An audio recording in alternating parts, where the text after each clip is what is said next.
আমরা কোর্টে হাজিরা দিয়ে চলেছি। জি আমাদের যে পরিস্থিতিটি হোক হাজিরা দিতে হয়, উপস্থিত থাকতে হয়, আমরা দিচ্ছি। কিন্তু যে বয়সের লোকজন আমরা আছি তাদের শরীরের কী অবস্থা, তারা কীভাবে হাজিরা দেবে, এটা কঠিন হয়ে যাবে।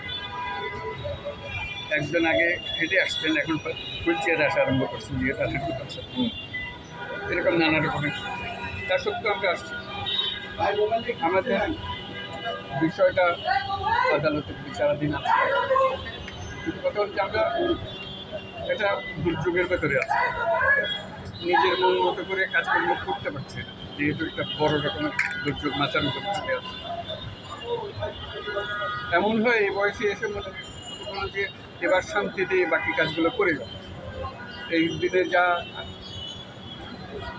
জিনিসপত্র তৈরি করে এসেছিলাম ছিল এটার একটা পূর্ণাঙ্গ রূপ দেওয়ার চেষ্টা করি, তো সেদিকে মনোযোগ দেওয়ার আর সুযোগ পাচ্ছি না। দুঃখ লাগে যে আমাদের করতে না পারার কারণে মানুষ যে বঞ্চিত হলো, সে কাজটা করতে পারলাম না, এটার জন্য কষ্ট লাগে।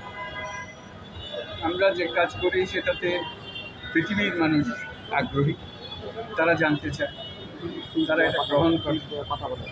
লাইভে যান। আমরা তো আর এমন না যে বিরাট কোনো ব্যবসা বাণিজ্য নিয়ে দেশ বিদেশে যাতাম।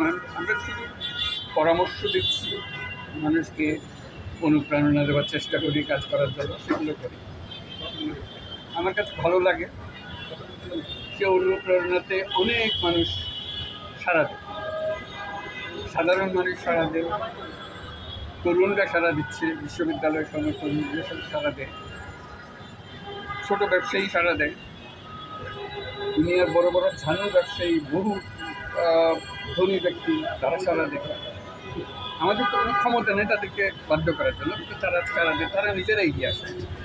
এটাই ভালো লাগে। এবং ভালো লাগে এটা বাংলাদেশ থেকে একটা আইডিয়া, একটা কনসেপ্ট, এতে কর্মকাণ্ড পৃথিবীর বিভিন্ন জায়গায় অতি আগ্রহের সঙ্গে সেটা থাকে। এতে দেশের মানুষের মনে একটা আত্মবিশ্বাস জাগে যে আমরা একটা অকালনা জাতি না, আমরা এমন জাতি যে দুনিয়ার সামনে একটা নমুনা দিয়ে আসতে পারি, যেটা কাজে লাগে, মানুষ গ্রহণ করে। কিছু কিছু জিনিস আমার কাছে অদ্ভুত লাগে, যে চিন্তা করি না যে কোনোদিন এরকম একটা কাজের মধ্যে জড়িত হতে পারে। যেমন প্যারিস অলিম্পিক এই আগামী জুলাই মাসে হবে, এই যে কথাগুলো বলেছি তাদের মনে গেঁথেছে। পুরো প্যারিস অলিম্পিকের ফ্রেমওয়ার্ক তৈরি হচ্ছে আমি যে সমস্ত কথা বলেছি তার আঙ্গিক।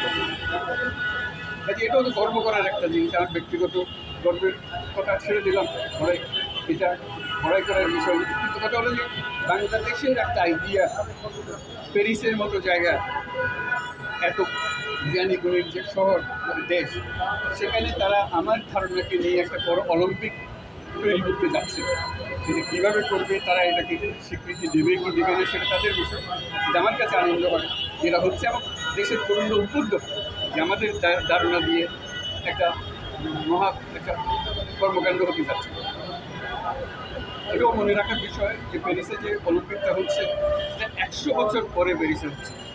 তাদের উৎসবের সীমা নেই যে 100 বছর পরে অলিম্পিক আমাদের কাছে ফিরে আসছে।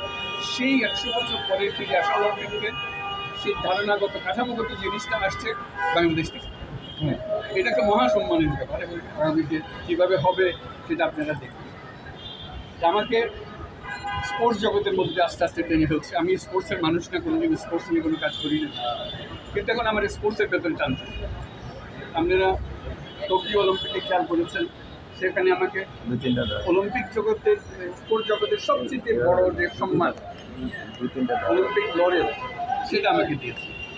এবং সারা দুনিয়ার মানুষ, কোটি কোটি মানুষ তার উদ্বোধনী অনুষ্ঠানে সেটা দেখেছে, তারা আমাকে সম্মান দিচ্ছে, আমি সেই সম্মান গ্রহণ করছি। এর ফলে এই জগতের সঙ্গে আমার আরেকটা পরিচয় হয়। অলিম্পিক লরেল এ পর্যন্ত মাত্র 2বার দেওয়া হয়েছে, আমাকে একবার দেওয়া হয়েছে, প্রথমে আর দেওয়া। ভবিষ্যতে কীভাবে দেওয়া হবে সেটার জন্য একটা সিলেকশন কমিটি তৈরি হয়েছে। আমি অবাক পেলাম যে আমাকে সেই সিলেকশন কমিটির সদস্য করা হয়েছে। এটা একটা মহাসম্মান যে আমরা বসে ঠিক করবো, আমি বসে কমিটিতে বসে ঠিক করবো পৃথিবীর সবচেয়ে বড় সম্মাননা স্পোর্টস জগতের, সেটা কে পাবে। এটা আমার একার সম্মান না, এটা আমার দেশের সম্মান। দেশের কথা উল্লেখ করতে হবে যে বাংলাদেশের সন্তান এখানে এসছে। আমি ফুটবলের সঙ্গে, ফুটবল জগতের সঙ্গে কোনো পরিচিত মানুষ না, আমি ফুটবলের সঙ্গে জড়িত ছিলাম না। এখন ফিফার অনুষ্ঠানে আমাকে প্রধান অতিথি করে নিয়ে যাওয়া হয়, যেহেতু আমি এমন কোনো কথা বলছি যেগুলো স্পোর্টস জগতের মধ্যে ঢুকতে আরম্ভ করেছে, এটা আমি তো বাধ্য করতে পারছি না। তারা স্বাগত জানাচ্ছে, নিয়ে যাচ্ছে, আমাকে করে যাচ্ছে, এবং এখন ক্রীড়া জগতের বিভিন্ন জায়গাতে সেটা কঠোর প্রতিফলিত হচ্ছে। এই যে একটু আগে আমরা অপেক্ষা করছিলাম এখানে আসার জন্য, সেখানে একজন বিদেশি ভদ্রলোক এসে আমার সঙ্গে দেখা করলেন একটা কথা বলার জন্য যে আমি ব্যবসা করি বাংলাদেশের সঙ্গে, তিনি ভারতীয় লোক, বাংলাদেশের সঙ্গে ব্যবসা করি, আমি বহু টাকা অর্জন করছি, কিন্তু কিছু টাকা আমি পৃথকভাবে রেখে দিই সবসময়, এটা আমার টাকা মনে করি। এটা বেশ বড় অঙ্কের টাকা জমা হয়েছে, আমি অপেক্ষা করছি আপনার সঙ্গে আলাপ করার জন্য, আমি কী করতে পারি এটা।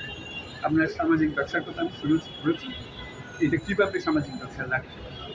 এই লোককে তো আমি চিনি না, এই লোকের এত টাকা সেটা খরচ করতে চায়, ব্যয় করতে চায়, কীভাবে করবে সে পরামর্শের জন্য আমার ফোন দিচ্ছি। আমার অফিসে যাওয়ার কথা ছিল, সে বলছে যে আমি এখানে এসে দেখা হচ্ছে, এটাই আমার জন্য যথেষ্ট, আমি সময় পেলে আবার আপনার সময় দিলে আমি আবার। এই যে মানুষকে উদ্বুদ্ধ করা, মানুষকে উদ্বুদ্ধ করে, ব্যবসায়ীকে উদ্বুদ্ধ করা, এটা নতুন এক কথা কাঠামো, যেখানে আমরা বলছি 3 শূন্যের পৃথিবীর সৃষ্টি করবো। মানুষ এক কথা উড়িয়ে দিতে পারতো, তা উড়িয়ে না দিয়ে সে গ্রহণ করছে, সেগুলো কাজে লাগাচ্ছে। এই যে কাজ করার যে একটা উচ্চ লেভেলে আমরা আসতে পেরেছি এবং প্রচুর কাজ করতে পারতাম, যদি না আমরা এইসব টানাহেস্টার মধ্যে পড়ে না, এই দুর্যোগের মধ্যে পড়ে না। এটা ঠকছে কারা? দুর্যোগটা সৃষ্টি করলো কি? আপনি বলেন, আপনি তো দেখছেন এটা কি জন্য আমি আসতাম, কি আমার এখানে আনলো? এটা কি শিশুর কথা মতো, শিশুর মতো কথা বলতে? আপনি বলেন, মুখ খুলে বলেন যে কারা কেন নিয়েছে। স্যার আপনার তাহলে এই বিশ্বাসটা কেন আপনার উপরে? আপনি তো দেশের জন্য কাজ করছেন, তারপরে আপনি যেরকম আগ্রহ নিয়ে সে প্রশ্ন করলাম, আমিও এই আগ্রহ নিয়ে আপনাকে জিজ্ঞেস করছি। আমি তো জানি না, আমি তো আমার কাজ নিয়ে আমার বলছিলাম। কেউ আমার উপরে রাগ করলো, কেন রাগ করলো, এত রাগ করলো যে আমাকে কাজকর্ম থেকে বিচ্যুত করে দিতে হবে, আমাকে গ্রামের থেকে সরিয়ে দিতে হবে, ইত্যাদি ইত্যাদি। কী সে রাগের কারণ সেটা আপনারা বিশ্লেষণ করুন। আমার কাছে একবারে অচিন্তনীয় ব্যাপার মনে হয়। স্যার আপনি বলছিলেন যে আপনাকে এই ধরনের কাজ করতে বাধা দেওয়ার কারণে আপনি সারা বিশ্বের জন্য যে কাজ করে যাচ্ছেন, বাংলাদেশের জন্য যেভাবে সম্মান বয়ে আনছেন, এই প্রতিনিয়ত এই বয়সে হাজিরা দিতে যেয়ে তাতে করে বিশ্বের দরবারে বাংলাদেশের ইমেজ সংকট হচ্ছে কিনা? হচ্ছে, অবশ্যই হচ্ছে। আমার দেখছে যে লোকের সঙ্গে আমি দেখা করার জন্য বসে আছি, সে লোক এখন আদালতের হাতিয়ে দিয়ে ব্যস্ত আছে, সে আসতে পারে সামনের দিকে। স্যার আপনি কি কোনো রাজনৈতিক ক্ষতি করেছেন কাউকে, নাকি ক্ষতি করার চেষ্টা করেছেন? কেন তো করি নাই। কেউ কি আপনারা কি মনে করেন আমি করেছি? বলেন, আমাকে দেখিয়ে দেন এইভাবে আপনি ক্ষতি করেছেন। নাকি স্যার কেউ চিন্তা করছে আপনি ক্ষতি করতে পারেন? আমি তার মাথার ভেতর